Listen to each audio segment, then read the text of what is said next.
Welcome to Not Milk Never Milk. Subscribe if you're lactose intolerant. In this video, I will show you how to make delicious buffalo chicken, step by step. We'll start by preparing our main ingredient. You'll need about 1.5 pounds of boneless, skinless chicken. Either breasts or thighs work perfectly. Cut the chicken into 1-inch pieces to ensure even cooking.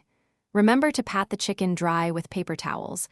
This crucial step helps achieve that desirable crispy texture when we cook it. Let's get started. Now that our chicken is prepped, it's time to cook it.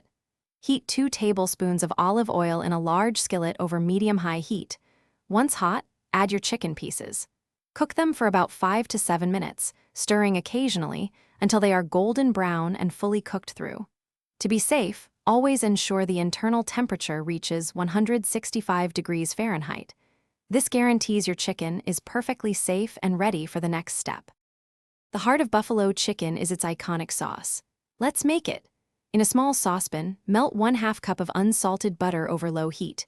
Once melted, whisk in 1/2 cup of your favorite hot sauce, like Frank's Red Hot, and 1 tablespoon of white vinegar.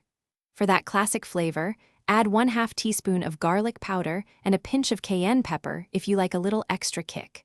Stir until everything is well combined and warm. With both the chicken and sauce ready, it's time to bring them together. Pour the warm buffalo sauce directly over the cooked chicken in the skillet. Gently toss the chicken until every single piece is thoroughly coated in that delicious, tangy sauce. Serve your buffalo chicken immediately. It pairs wonderfully with cool, crisp celery sticks and a creamy blue cheese dressing. Enjoy your homemade, flavorful meal. Thanks for watching. If this was helpful, leave a like and consider subscribing. See you next time.